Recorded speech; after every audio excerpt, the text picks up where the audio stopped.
So my name's Tom Flake. I'm the CEO of Bcause. Strive to be a full services cryptocurrency ecosystem.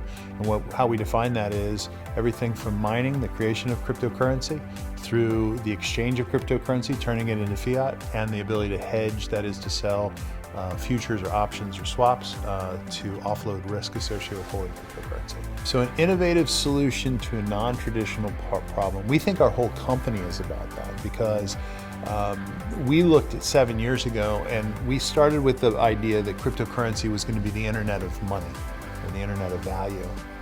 And we said, well, if there's going to be this thing, this internet of value, what are some of the services that are going to have to grow up around it? None of them existed at the time.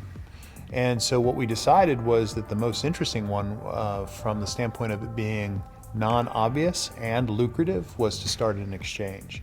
And so nobody had ever built a cryptocurrency exchange before. And so we think the whole thing's fairly disruptive and innovative. In terms of making an unpopular decision, we recently had to, about 6 months ago, make the decision to take the company into a Chapter 11 reorganization bankruptcy.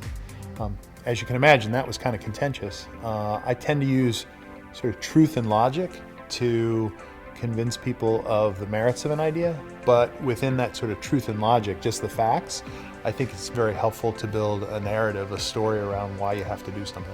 What mentors of mine had done in the past that I had observed that worked really well is that you make all of the cuts that are necessary quickly and then reassure the rest of the team that nothing else is coming, there's no other shoe to drop.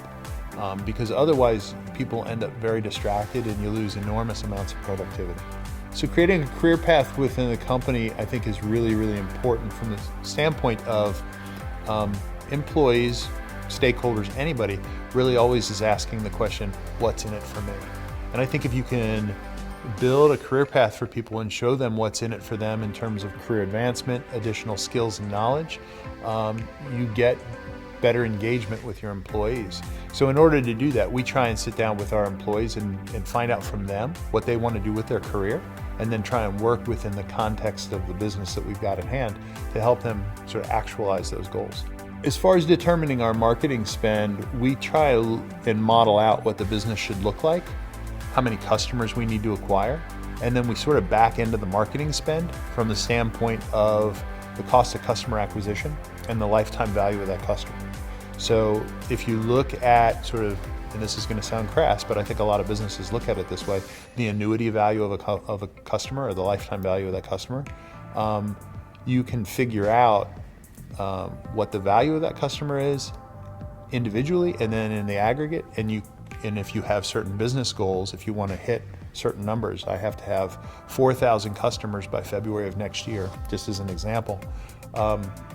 Then if I know how much my cost of customer acquisition is, and I know it's a 90-day sales process, well, then I know how much money I've got to spend in marketing today to get to 4,000 customers in February.